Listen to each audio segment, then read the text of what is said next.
Sports Talk Show. Your host is here for the show tonight to interview our special guest. Show highlight the Alford Sports Talk Show. The Alford Sports Talk Show. Football, basketball, baseball, hockey, soccer, boxing, tennis, golf, and racing. The Alford Sports Talk Show.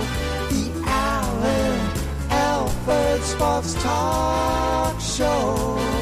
Tune in for all the news and scores, reporting on the games and so much more. The Alford Sports Talk Show. The Alford Sports Talk Show. The Alford Sports Talk Show. The Alford Sports Talk Show.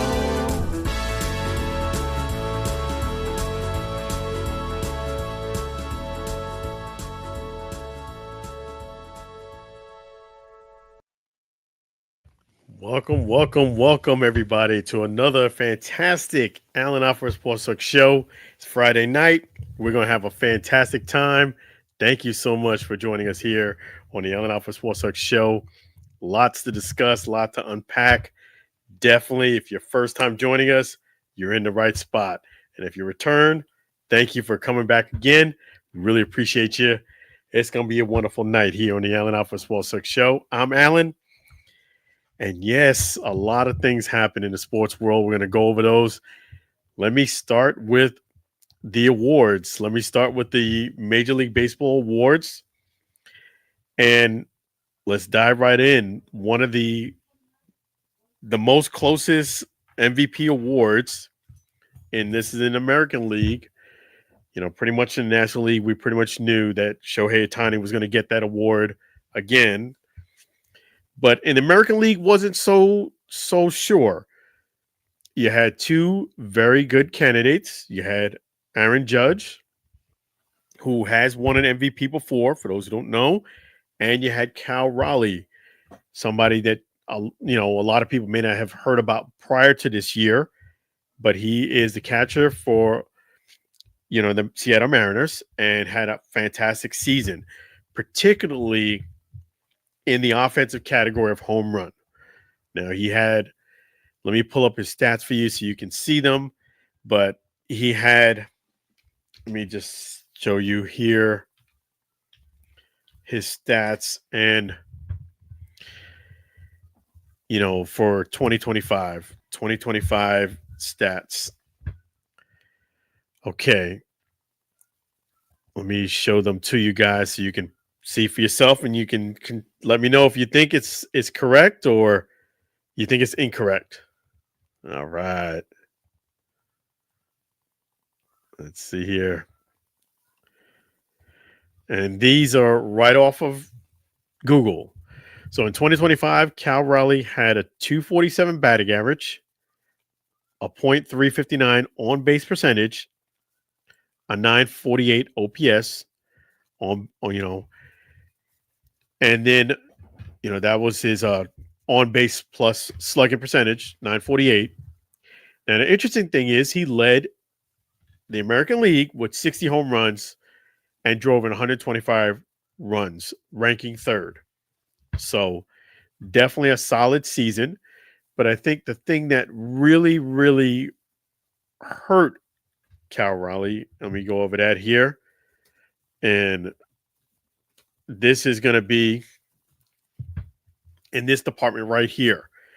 The batting average, 247. Anytime you're batting below 250 in the major leagues, you are considered, in most cases, that you're not doing so great at the plate as far as getting hits enough. Usually they say if you're 3 out of 10, you're in the Hall of Fame. Well, if you're 247 below 250, in most cases, that's going to be frowned upon in the major leagues. That's just how the nature of the beast is. So he didn't do too great in the batting average criteria, but he did do very good, definitely in the home run and on base percentage. So keep that in mind because we're going to be comparing that to Aaron Judge. And Aaron Judge, a lot of people felt Cal Raleigh should have gotten the MVP. So we're going to go ahead and pull up Aaron Judge's stats and compare them here now. In the 2025 season, Aaron Judge had a batting average 331, which also included him winning a Silver Slugger award, which is being recognized for having a high batting average. Okay, that's significant because definitely that's something you want to keep an eye out for. And definitely props to Kurt McRae from CTC ME Mortgage. Really appreciate that. And congratulations on your daughter. Definitely doing big things there. I saw that on signing day. So props to the McRae family. Really appreciate you joining us here on the Allen Alford Sports Talk Show. Thank you so much. So Aaron Judge had a batting average of 331, 114 RBIs, and 1,145 OPS. He led the majors with 53 home runs, 124 walks, and an 1145 OPS. I don't think that's right. The led the majors with 53. That was Cal Raleigh. His postseason included a 500 batting average, 13 hits, 1 home run, 7 RBIs, and 5 runs scored in 7 games. He did outstanding in the postseason, which is something that Aaron has struggled with. So it was nice for him to come around and do big things in the postseason. But having that aside, yeah, they got it right with Aaron Judge getting the award. I mean, a 331 batting average versus a 247 batting average is a huge difference in performance. Yes, Cal Raleigh had 60 home runs, 7 more than Aaron Judge, but Aaron Judge had beat him in the batting average criteria. You have 125 more ribbies. You have 11 more RBIs for Cal Raleigh, but again, that makes sense because he had 7 more home runs. And the on-base plus slugging average is a lot higher too, as well as the walks, 124 walks for Aaron Judge. And that does help you when it comes to your average. If you are getting intentionally walked or walked in general, pitched around, and because of that, you're getting on base, that overall helps you in the batting average criteria. Not to say that he would have batted 331. He wouldn't have batted 331 if he had all those walks, but that does help you in that criteria. So if somebody does pitch around you or intentionally walks you, the great thing is those at-bats are not factored in, and you have less at-bats per season, and that usually does tend to help you, especially, as the dog days of summer come along, that helps a batting average out. Plus, if you're being more selective at the plate, that also will help your batting average out. And obviously, you could tell by these numbers that Aaron Judge had been more selective at the plate. He was only behind by 7. So if I'm voting for Aaron Judge. I'm voting for Aaron Judge, and I'm doing that with confidence because at the end of the day, you got to look at it. Who is the most valuable player, not the most valuable hitter. With the amount of walks, the OPS, the batting average, the home runs, to me, it's very clear that Aaron Judge should get the first overall vote if I'm voting for the MVP. No disrespect to Cal Raleigh. I think he definitely was the MVP for the Mariners. I definitely do think if he had a vote for the team, he gets my vote. But I could not vote Cal Raleigh over Aaron Judge based on the contribution of each man. And again, you can't go by 7 more home runs with 50. That's 80 points lower in the batting average. And that may not sound like a lot, but over the course of a season, you batting 80 points lower than someone else, that makes a huge difference. So Aaron Judge deservingly got the award. It was close. They did have some people who did disagree with me on that, but it wasn't enough to give it to Cal Raleigh. And that's who I would have voted for. And Aaron Judge is who I would have voted for as well, having a vote on that. And National League was pretty much a given. There was nobody really close, in my opinion, to Shohei Ohtani getting it in the National League. But yes, the voters got it right. Aaron Judge is more deserving of the award. That's just, it was a closer contest than we normally see with Aaron. But looking at these stats, to me, it's very clear who deserved to get the award. And the right man got it. They got it right. And if I disagreed, I would tell you. And so should Aaron Judge have taken home the American League MVP? Yes, he should have. Should Cal Raleigh have taken home this prestigious award? I think he was the most valuable for the Mariners, but I don't think he was the most valuable for the entire league. I think the right guy, I think they got it right. So props to MLB for getting the right person to represent and be the MVP. Definitely thank you to Quasar Raza from all the way from Pakistan. Really appreciate you. And thank you for everything.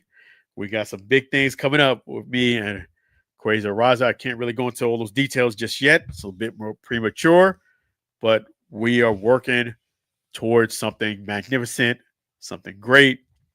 I will let you know those details when the time is appropriate. We're ironing out some details to get something that's magnificent brewing, and you guys will find out all those details a bit later. That will be coming in the near future. So yes, congratulations to Shohei Ohtani and Aaron Judge for getting the MVP, both well deserving of it. And I'm going to switch gears and talk a little bit about the breaking news that I had shared with today. Let me actually, for those who missed it, let me share that with you now. The breaking news that was sent out today. I am done with PQ. And it's been a heck of a journey for me and a lot of people who have been really good to me. And now I moved on. I've been out of work all week. And just trying to stay fit, trying to stay healthy. And now I just got a new job that I'm going to start on the 17th. I'm doing food prep. It's at the #1 restaurant in Tampa Bay, Glory Days. And I am really super happy, really super excited. Shout out to Bobby Sparks, who got me in a interview with him, and my guy Ray from the head corporate got me to be part of that company now, and it's real awesome.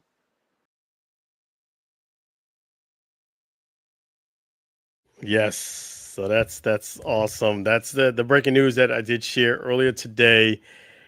And that is former guest Sam Piazza. Because of Sam, the documentary, that's the star.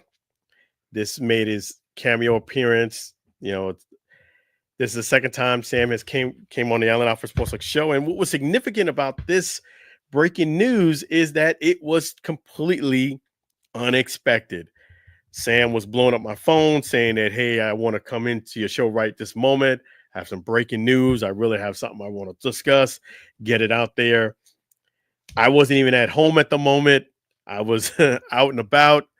I had to rush on home to go ahead and get in the studio so I can go ahead and do the interview and have it ready, presented.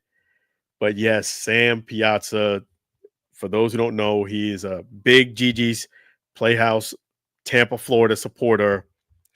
He does have Down syndrome, but PDQ, him living PDQ, was monumental because he was there for 13 years holding down a job with Down syndrome for that length of time. I had no idea. That was the first time I knew what he was. I knew he had something on his chest and on his heart to talk about. He did not give me any details prior to we doing this impromptu show. I wasn't even I wasn't ready, like as far as breaking news. I will make sure I'm more prepared next time when that does happen. But yes, I appreciate Sam Piazza sharing the breaking news and making sure that here at the Allen Alford Sports Talk Show, we broke the news that he is leaving PDQ after 13 years to join Glory Days Grill. Glory Days Sports Grill, if those who are familiar, I have eaten there. There's one in Lakeland. There's one here in Brandon. But the one he's going to be at is on Northdale Mabry in Tampa. Northdale Mabry in Tampa. If you type in Glory Days in Facebook, Glory Days Sports Grill, you will see the Tampa Northdale Mabry location. Like that page, and that's the location he's going to start working at as food prep. You know something important because I'm actually supposed to see Sam tomorrow. I'm supposed to see him tomorrow because I am speaking to Gigi's Playhouse Tampa for the 4th year in a row. I am going to be the EMC of the Bowling for Turkeys event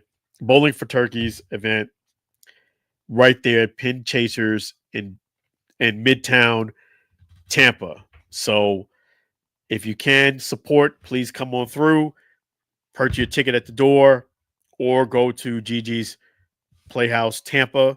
You just type in Gigi's Playhouse Tampa. You go to their website, you'll be able to go ahead and buy your ticket right there online as well. And come on down and bowl. Be great times. It's going to be the 4th year in a year doing it. But I was supposed to see him tomorrow. And so the news he had to share with me, couldn't wait till tomorrow. That's why I did the impromptu show, breaking news. So that was awesome. Appreciate Sam Piazza for wanting to share that news with us, and appreciate you guys. A lot of people have responded already. So the news, if you know Sam Piazza and know his situation and watch the movie Because of Sam or the documentary, you will know why that's so significant. If definitely here at the Allen Alford Sports Talk Show, we do support Down syndrome awareness. Doing the Bowling for Turkeys, I mentioned it's my 4th year in a row doing it, but that's one of many events that I enjoy and really, really am honored to be a part of with Gigi's Playhouse in Tampa. So definitely props to Gigi's Playhouse Tampa, props to Pin Chasers, definitely props to Sam Piazza. But yes, that is monumental. The last time I did the interview with Sam Piazza, just give you an idea, PDQ had chimed in and they even said something. They didn't say anything in response to this video as of yet, but I'm pretty sure, I bet the last dollar they have already seen it and they already know what's up. But yeah, it's the end of an era. Sam is moving on. He's no longer going to be at PDQ. He's going to be at Glory Days in Tampa, Northdale Mary Highway. So yes, definitely wanted to make sure if you did miss a breaking news, you got it now. So yes, a lot more to discuss. Let's go ahead and shift gears and talk some NFL football, NFL news. So,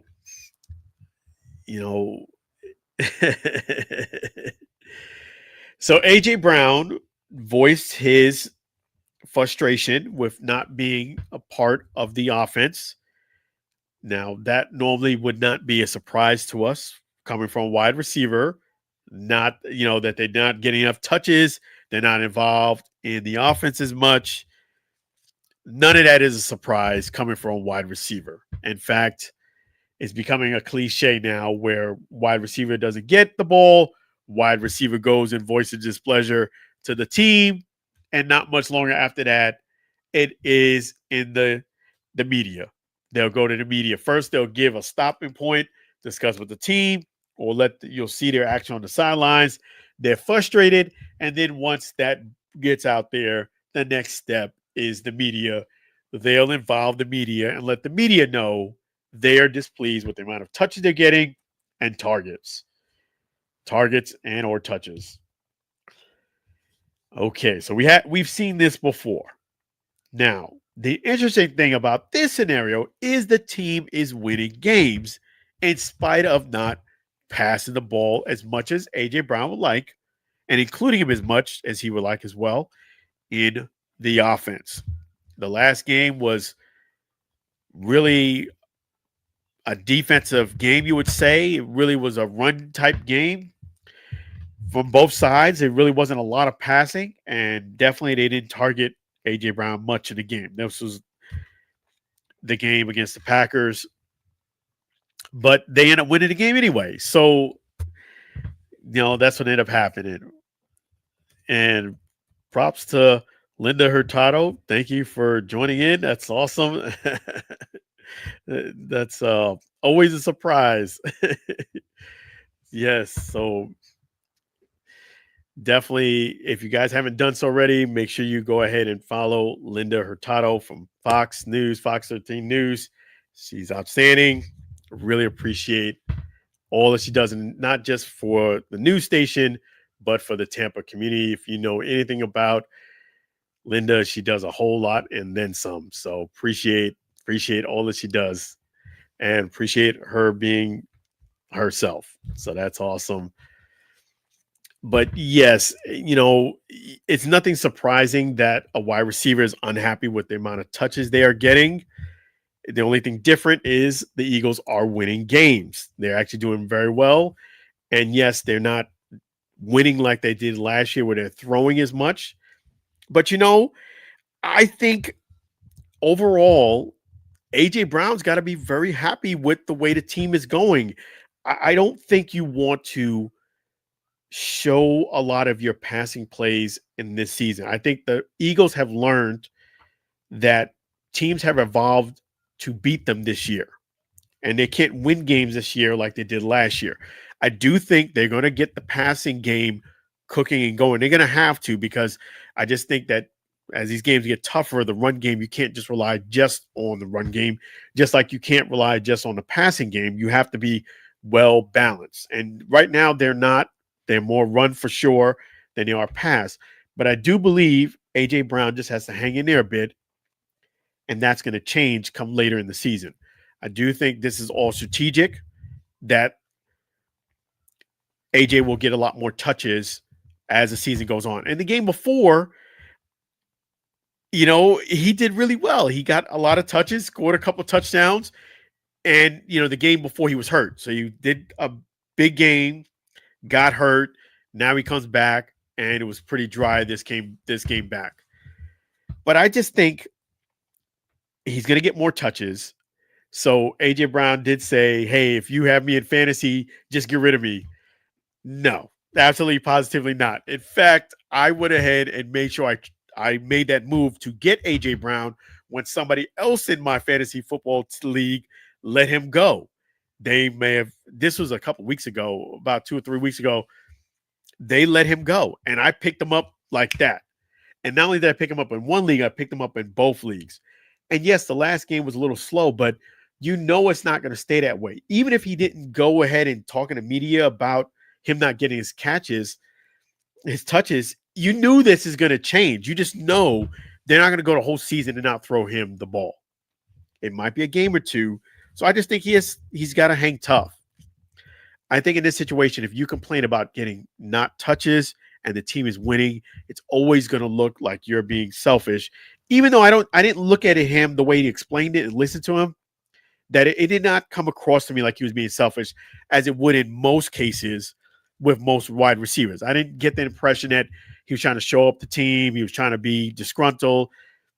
I looked at a guy who generally wants to get the ball more because he wants to contribute to the team because he feels if they can win more. The only flip side to that is if you force feed a wide receiver at any point, it's going to backfire and it's going to be detrimental to the team. You're going to start to maybe you get a couple of big throws down there. You're going to start feeling greedy. Let me force it some more. He's double teamed. And lo and behold, the pass is off a little bit. It's going to be a pick. It's just a matter of time. So I think A.J. Brown, I don't slam him for, wanting more targets, but I definitely do think he needs to keep some of that in-house because at the end of the day, it comes across as selfish. No matter how much you try to change it up, it comes across as selfish, especially if your team is winning, which they are. The Eagles are winning. They're doing really well this year. I think they only have 2 losses. They're winning games. It's not flashy, but they are winning, and I do think the passing game is going to change. And let me just check here a couple of things here there was a couple of questions that came up here. Should fantasy owners do as AJ stated, get rid of him? Absolutely, positively not. I would not do that. I would not get rid of. I know he's saying to get rid of him, but that's just talking out of frustration. He probably feels that way today. But I'm telling you, even with him not going to the media, he's going to get more targets and catches. I just don't think the Eagles want to show all those plays right now because they're cruising along winning. But I would not get rid of A.J. Brown. There's other players you can get rid of before A.J. Brown that you can confidently get rid of without much risk or some risk. I think if you get rid of A.J. Brown, it's going to be a major risk because it's a matter of time. As long as he's healthy and playing, I'm not going to sit him, at least not right now. No way. I went ahead and got him. So, no, don't listen to him. That's his frustration talking. And could this have been handled another way? Yes. I think this is a situation where you voice your frustration behind closed doors. I think it never looks good when you're a receiver and you're complaining about touches when your team is winning the game, even if you have a valid point, which he does. They're not targeting him as much. And not even just A.J. Brown. The Eagles are just not passing the ball as much as they did last year. Not even close. Yes, Devontae Smith will get a couple of opportunities down the field, but it's not like it was last year where Devontae would get quite a lot, and so would A.J. Brown. And they were just more of a passing team and more of a passing threat. Not as much this year, but things have to change. It's new year. They're trying to get back-to-back rings. So let's see what else came up here. Is AJ complaints valid? Yes, they're valid, but that doesn't mean that if you have a valid complaint that you need to voice it to everyone. Sometimes some complaints, you got to just grill it up and eat it. Just keep it to yourself or keep it out of the media. Maybe if your boy is doing a live stream, don't mention it then. Maybe talk to him when you're offline. Call him up. Text him. Certain things you just got to keep out of the media. Even though I work in the media, certain things you just got to keep out of the media because you're going to be answering those questions again and again and again. People love drama. If you're unhappy getting touches and the team is winning, that's drama. They're going to, that's just what it is. You're creating your own roadblocks. And yes, so definitely I respect A.J. Brown's game. He's a baller. And I don't even really think this came off bad. I listened to everything he had to say, but yeah, it's just not going to be a good look when your team is winning. If the team was losing, it still wouldn't be a great look, but it would be a better look than it is now, because it comes across more selfish when you're winning and you're still complaining. And that's basically what you're doing. You could, even if your complaints are valid, sometimes you just need to keep it to yourself. And no, I am not getting rid of A.J. Brown. I'm going to see how this works itself out. But props to Travion Henderson, man. I picked him up right, right after he burnt the Bucs. And we're going to talk about the Bucs in a moment here. But right after he burnt the Bucs, I said, "Yo, I gotta get that guy Henderson. He's got to at least come up with another game or two, like he did against the Bucs." And lo and behold, he didn't have as many big runs like he did against the Bucs, but he scored 3 touchdowns just a few days later. Sunday was the game against the Bucs. Thursday night, plays against the Jets and scores 3 touchdowns. I just knew he was going to have a very good game. And it started off great for the Jets, but 3 touchdowns later, they ended up losing the game. That beat the Jets. So props to Travion Henderson with the big game. Thanks for helping me out with the 3 touchdowns. I just knew he was going to do great. I was just hoping that nobody has picked him up, and they didn't, or at least they may try to pick him up after me. I got him, and I said, you know what? I'm going to go ahead and start him because I know he's on borrowed time. Stevenson, who's going to be coming back in a couple of weeks, is on the clock, and I know he's going to try to get back as soon as possible, seeing how Travion is playing. And I said, I got to start him now. I can't wait till next week. I got to put him in the lineup right now. And man, I'm so glad I did because he balled out. So props, major props. And are the Bucs the real deal, or did the Patriots expose the weaknesses? You know, to me, they didn't expose anything because I knew the Bucs, as great as their record is, I knew. Let me just pull this up for you. Okay. Yes, let me just see something.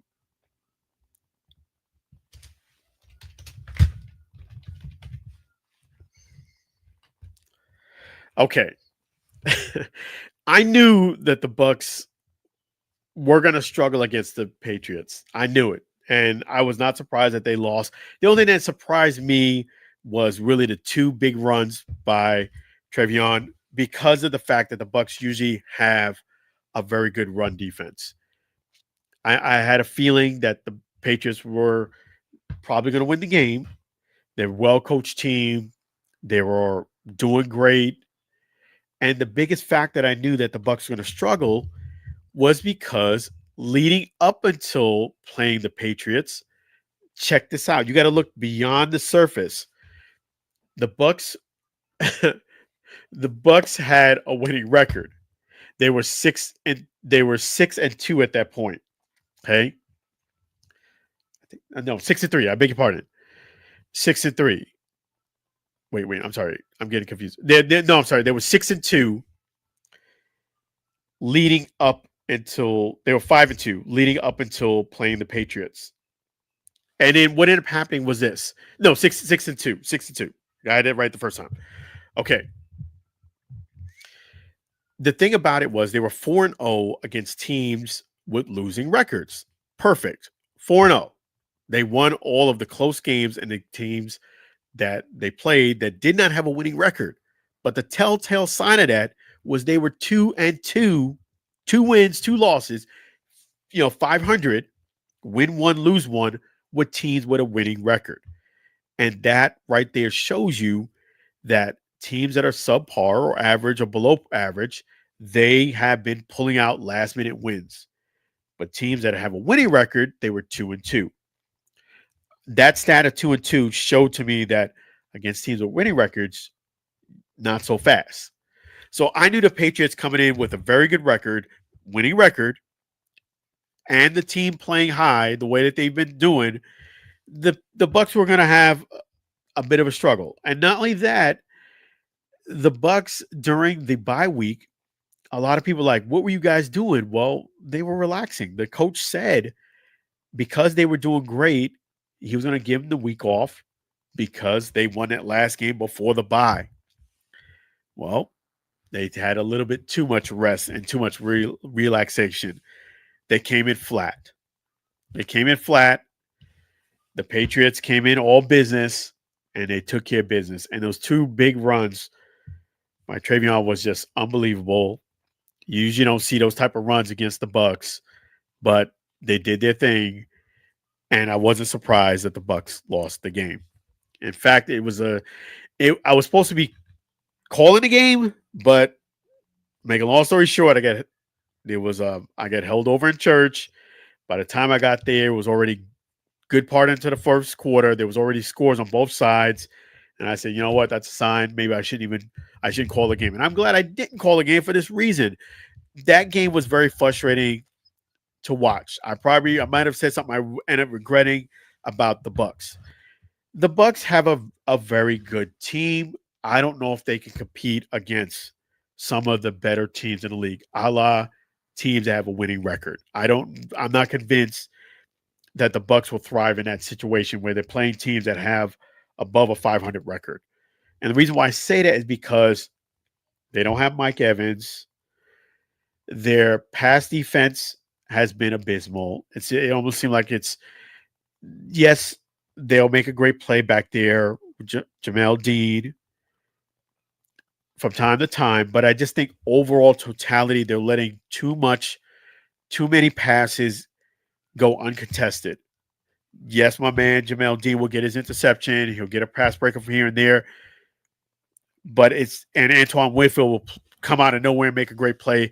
But I just think if you look at the overall totality of the pass defense, it's been letting up way too much yards. Another thing that's been hurting the Bucs is they're really not getting as much as far as, when they called the blitz, they've been very successful this year because I think they've toned that down. But besides those few times they blitz, which I think is the right thing to do, they're just not getting overall, like we're used to seeing, pressure on the quarterback. And since you're not getting as much pressure on the quarterback like you used to, your pass defense is not doing great on an overall status. The Bucs have really not been all there defensively. Offensively, they don't have Bucky Irvin. They don't have Mike Evans. Rashad White has been doing great back there, but he's not Bucky Irving where he can break a 30-yard, 40-yard run. That's where Bucky Irving is elusive, and he can do that. So, it's been a situation where, the Bucs are very good against teams that don't have a winning record, but against teams with winning record, yeah, they have shown that they are very vulnerable in that. So the Bucs need to kind of get things together on that. What caused their performance we saw in the one? I think just too much rest, relaxation, that bye week where they didn't practice. They was chilling too much. When you just chill a little bit and you let rest and relaxation set in too much, these things happen. And what steps can they take moving forward? Well, I hope that they looked at this game against the Patriots where they should have been at least highly competitive in. To me, they got beat pretty soundly against the Patriots. They should look at this game and say, hey, we cannot let this happen again for this entire season where we come in underprepared, we're coming lax, and we let a team beat us. And at least if they were gonna beat us, they should have beat us at our best. And they didn't. The Bucs weren't at their best. So this should be a wake-up call. I think it's always better when you have bye weeks later in the season, which is where the Bucs are at. But I just think this should be a wake-up call, and they should look at this as we need to sharpen our pencil and get things together because this is going to repeat itself. They have a tougher schedule coming up now where they got to win at least one or two of these games, just because they're only a game ahead of Carolina. So it happens quick where you're doing great. You lose a game you really should be competitive in, and then lo and behold, your competitor in your division is right behind you. So they need to sharpen the pencil, buckle down, and get a win, at least with one of these tough games. So that's what they need to do. Wake up, stop believing your own hype. I think, Mecca Ibuka is they're gonna look to double him a little bit more now because Mike is not there. Things are gonna get a little tougher. And Bucky Irvin is not due to come back this weekend. So, in fact, let me pull up the injury report for you guys. Let me do that for you now. I had that here. I did tweet that out. Let me just pull it up here.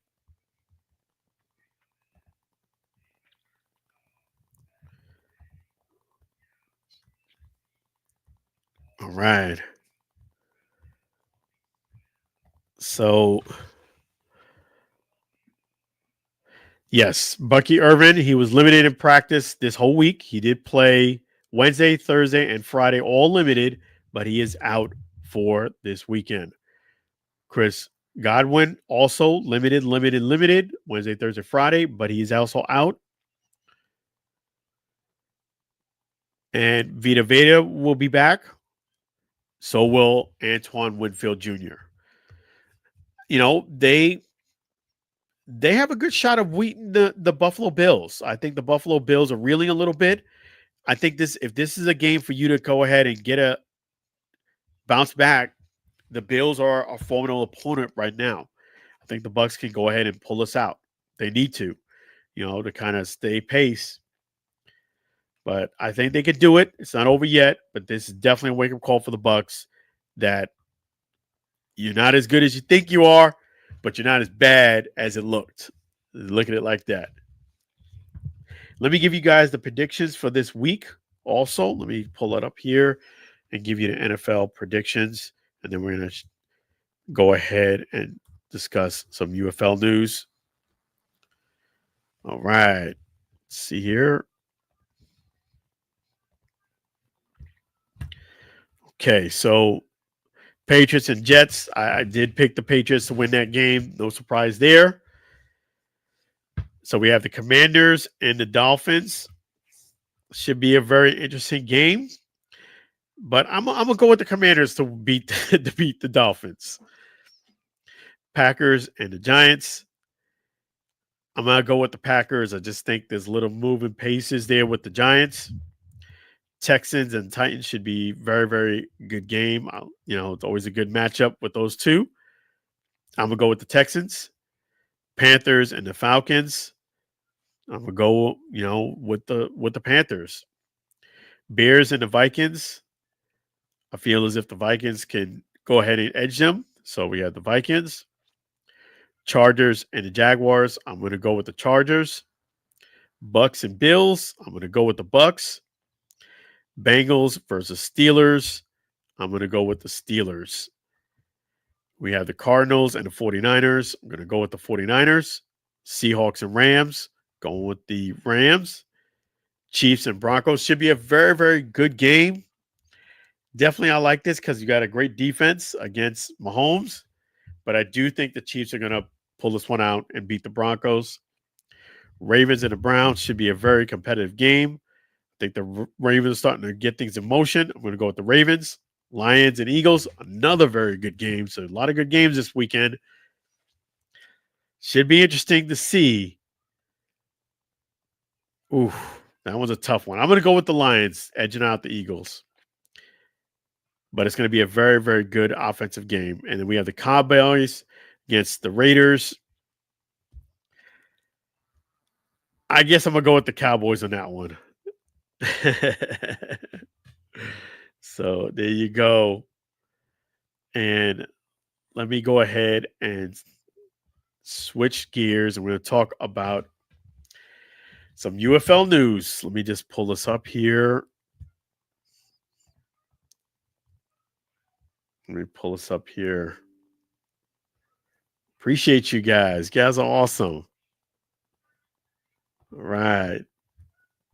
Let's see here. Okay, switching gears to UFL news. So,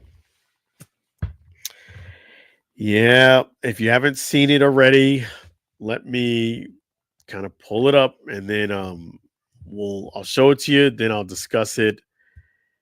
But man, this one was a bit of a shocker, and I'm gonna break this down for you here. Let me see if I can. Okay. All right. So let me pull this right up for you guys. Okay. Here we go. And this pretty much says it all. The UFL, the United Football League, the UFL, has decided not to renew Daryl Johnston's contract. We are grateful to Daryl for his passion, leadership, and unwavering dedication over the past 4 years. UFL, and that's pretty much it. So yes, Daryl Johnston, unfortunately, is no longer a part of the UFL. And I'm going to show you a quick interview that I did with Daryl Johnston, and then I'm going to go ahead, and then once I show you this interview, I'm going to give you my thoughts and why they went ahead and made this move, why it's so important, and I'll give you that feedback on that situation. Okay, and let me pull this up here. Okay.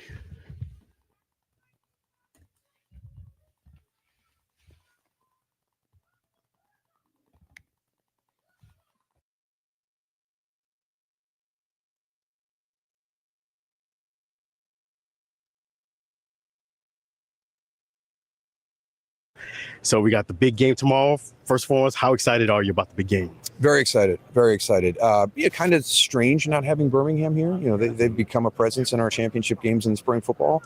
But a credit to Michigan for what they did. I mean, tremendous resiliency by Mike Nolan and his team and his staff. After being 0-6 against them and 0-7 overall, I mean, Michigan has never beaten Birmingham until last week. So, to get a new face into the playoffs, to have DC back, I think they were the big unknown from 23 to 24.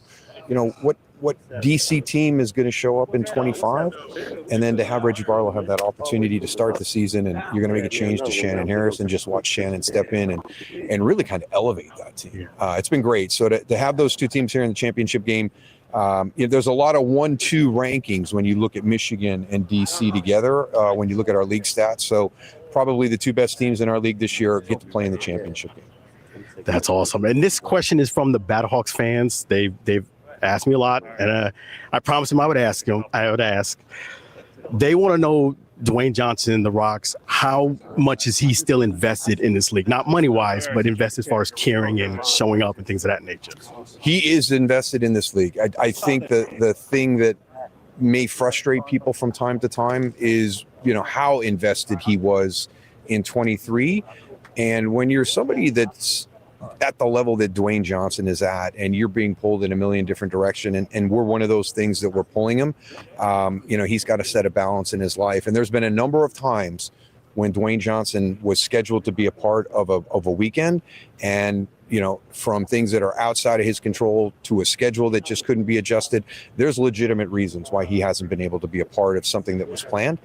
So I would tell all the Battlehawk fans not to lose faith. He's still a part of this. Player 54 is always going to be something that resonates with him, and he knows that that's what this league is trying to accomplish. And we continue to give guys that opportunity to get back to the NFL, to follow through on that player 54. So he's still a part of it, even though he's not visible as he was in 2023. His presence is felt in the UFL. So Battlehawks fans, hang in there. Hang in there. As well for your team too. Gosh, every year we're getting right. We're knocking on the door and we can't get through. So, Anthony Becht and Dave Bowler did a great job. I think for the first time, possibly a spring football team that had depth that could weather injury situations. So Anthony and Dave did a great job of building that roster this year. Some of the names that were on that team. I mean, to have a guy like Andy Isabel not make the team. Andy Isabella doesn't make the team. I mean, really, is that how good your wide receiver core is? So I was very, very impressed by the roster that they put together. And like we said, it was interesting to hear Anthony talk about this at the end of the year. He had been 7-3, but he had never been 8-2. And going into that last game, how important that last game was for him and his team, just from that perspective, to get to 8 wins. So it's we talk about it all the time. Russ mentions it to us. It's incremental growth, and you've seen St. Louis incrementally grow every year. And getting from 7-3 to 8-2 is a big deal. Now you just got to get into the playoffs, but make it to the championship game. That team's got to shift their mind. We're not about getting to the playoffs anymore. We're about getting to the championship game and winning it. Yeah, and finally, we got to give the Battlehawks fans some love. They show out strong. Can you say to the Battlehawks fans who come out every single game support? Yeah, it's amazing to see. We heard about it when we were in Legacy USFL, and my first opportunity to experience here is awesome. I'm happy for our players that they get to walk into this environment, and there's nothing better than going into a visiting team's environment, especially when it's challenging, and winning that football game. So the Battlehawk fans motivate everybody else in our league to be able to come into this facility and win a game, because you're going to be stressed with the noise. You're going to have to be good at your silent count. You can't have the offsides and the false starts and all the penalties that this crowd can create during the course of a game. So I love the fact that our teams get to come and play in this environment, because if they are going to get to the next level, those are the types of environments they're going to play in. And they've got to be professional. They've got to be dialed into their details every snap. Appreciate you, Daryl. Definitely. Best wishes tomorrow. Big game. Yeah, looking forward to it. It's going to be awesome. That's right. Thank you. Thank you for your time. Thank you. Appreciate you. Yeah, you got it. Yep. Thank you. Lately, I've been diving into some seriously next level hardware. Yeah, so that was an awesome interview with Daryl the Moose Johnston, and I'm tempted to repost this interview and just give Daryl Johnston his props. I know it's always tough when you don't get a contract not renewed. I have been on that side of the fence, probably, not at his level, of course, with him being way up there in the UFL, but I have been on the other side of the fence where, companies decide to go another direction. It's corporate America. They have their own way of doing things. So let me dive into this and not pull any punches. This was a twofold thing. I think first and foremost, why I think they decided to move on from Daryl Johnston is, number one, unfortunately, costs. Daryl Johnston is up there, and it's another salary, and they're definitely, the league is right now, you can definitely see a shift where they're going to cut costs. I wouldn't say cut costs on everything where it's nickel and dime. I wouldn't go that far, but yeah, they're gonna cut some salaries. Excuse me, they're gonna cut some salaries, and they did say they're gonna have the coaches be full time. So a lot of times when you make some additions in corporate America, you also make some subtractions. I think first and foremost, this move had to do a lot with costs. That's what it is. Daryl Johnston, his salary costs, travel expenses, and all of that. It's costs. I think a big bulk of that reason for him moving on from him is costs. I definitely think he was great with the media. He was great with answering questions and being a great light for the UFL. Plus, he was a person who had a big voice from the NFL as well. So his voice was very credible as well. Extremely credible. I think this had number one to do with cost, but I also think it's twofold. And, it's also about, when you have new ownership come in, new management, nothing usually stays the same, and they usually change things up. And unfortunately, I think this move also was a way for, the new regime, so to speak, to kind of take some of the credit if things do turn around and go well. And there was some good questions that came in here as well. And many fans are now wondering about the league's future and if concerns are justified. I would say concerns are unfortunately at this point justified. I can't really disagree with someone's feeling that way because of the fact that there has been a lot of changes since the acquisition of Mike Rapoli. Not saying that they're bad moves, but these are such radical moves that I feel like they're teetering, tottering on that line where you may be at the point of, as you go up, you upset sometimes some people. They're teetering on that line where you may have upset so many people to get there that it may be very hard to rebound. So I definitely do think that people's concern about the changes in the league, which is not slight, there's some radical changes. In fact, I would even, argue that there's been more changes this season than it was when they first started. I mean, it's been a lot of changes. So yes, I definitely do think people's concern about the league are valid. I would be lying to you, and that's not what I'm going to do if I felt if I told you something different. And you're going to know. Unfortunately, the way things are going, you're going to know pretty early. I would say in the season, I would give it maybe. Let me just give you 1 second here.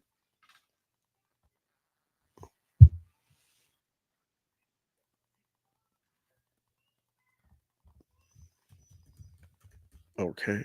Oh, we lost connection. Give me 1 second. Let me just hold that thought. Sorry about this, guys. Okay.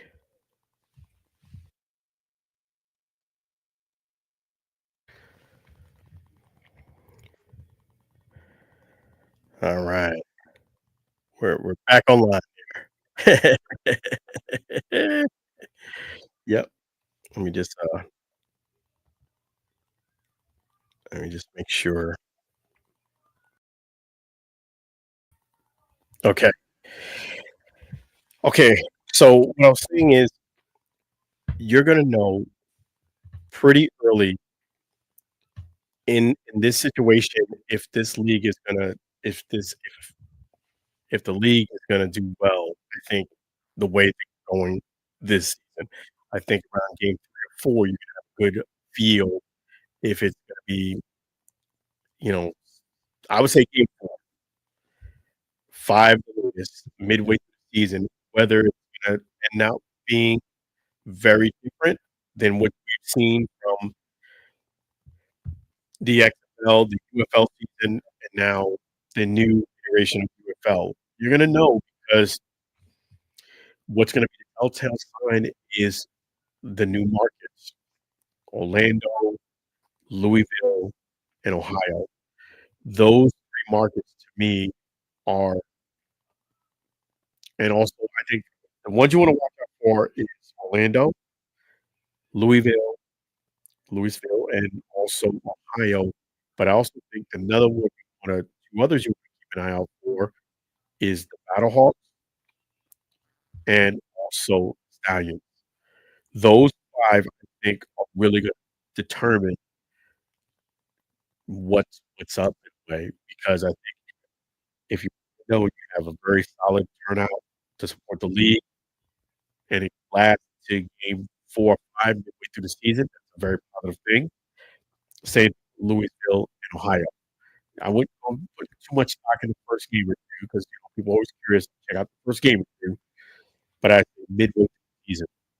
And the reason why I say the Battlehawks, I'm curious to see if they're still engaged in this league and their attendance. They still would support and grind through it because it's not for certain, even though you've been doing this while you're a St. Louis Battlehawks fan, that if your motive is getting an NFL team, I'm not so sure at this point that's really something that's on the table. Maybe, but it's to be determined.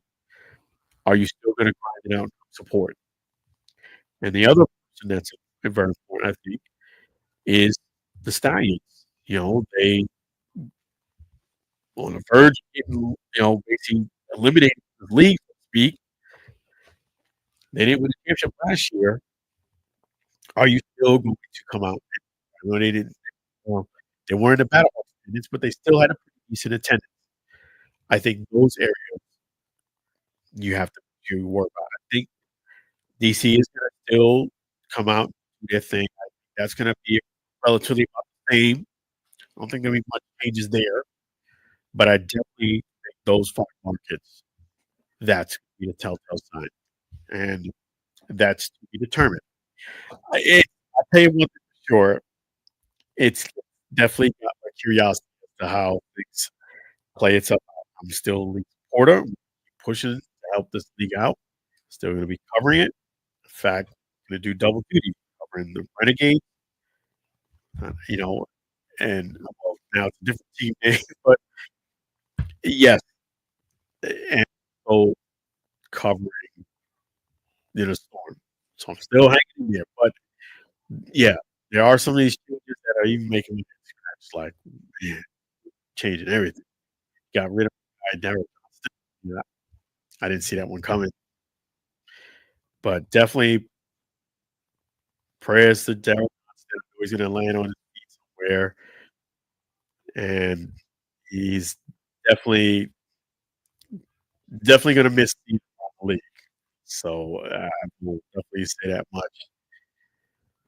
But we'll see. And let me go ahead, guys, some of the details on the Dallas Renegades. Gotta say that. Dallas Renegades. Okay. Let me give you those.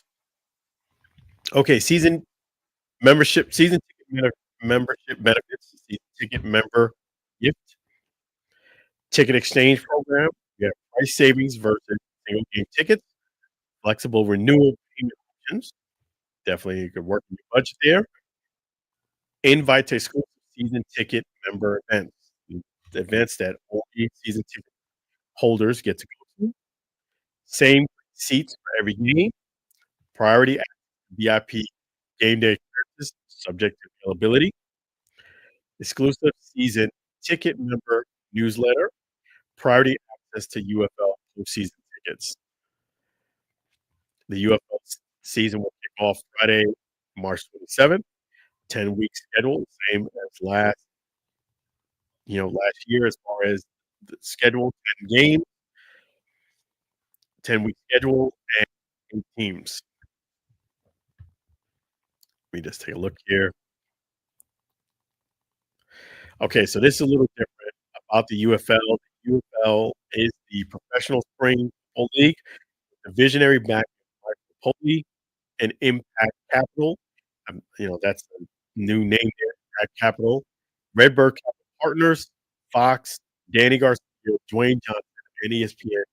The United Football League delivers the most accessible and innovative professional football experience in the world for players and fans.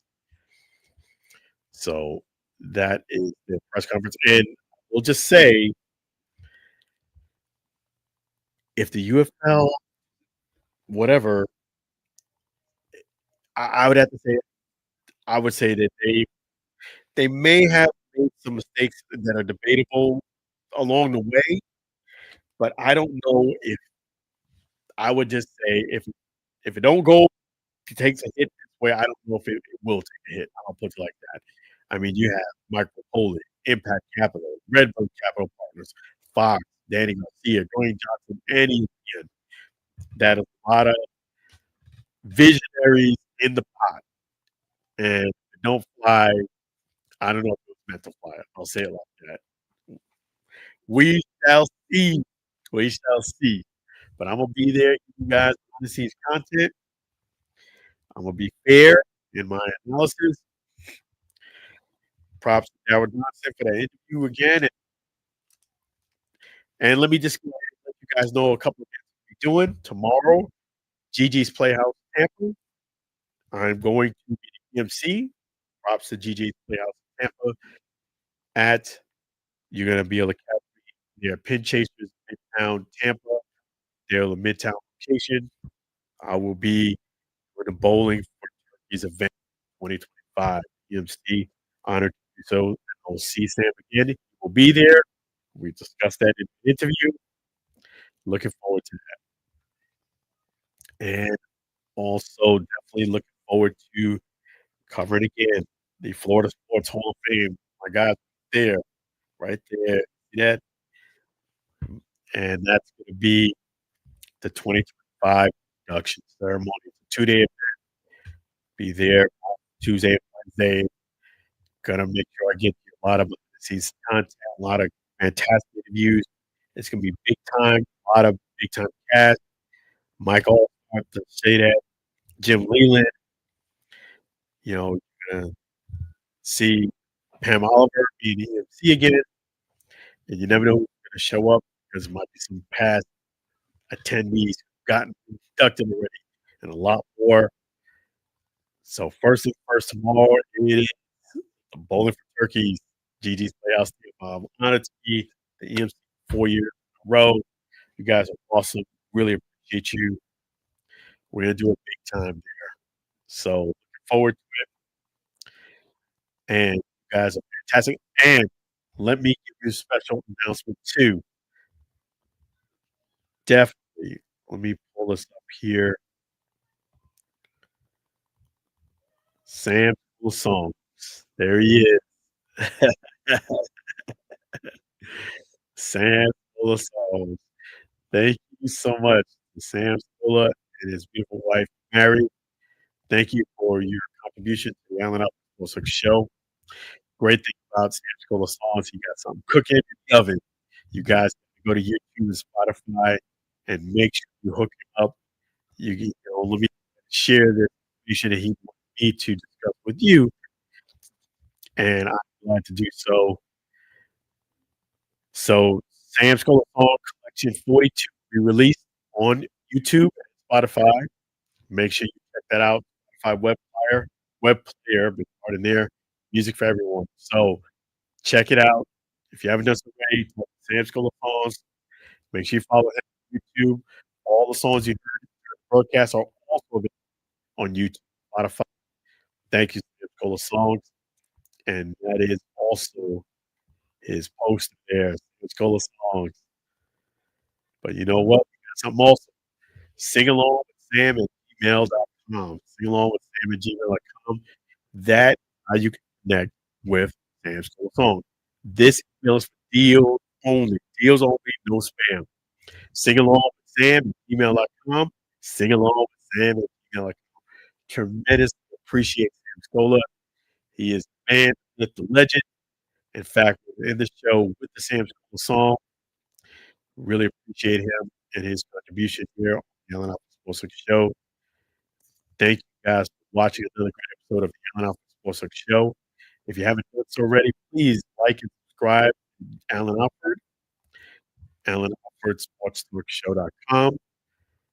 And appreciate you guys. You guys are awesome. Thank you so much for chiming in. Thank you so much for everything. And let me just make sure that I have this here. Yes, props to everyone for chiming in. Really appreciate this. Yes. And so we're going to end with the Sam Scola song. Thank you. Have a blessed weekend. Be blessed, be well. I will be covering the Bucs game. That's when you'll see me next. Chime in. Talk to you later. Have a blessed night, blessed weekend. Till we meet again. Take care for now.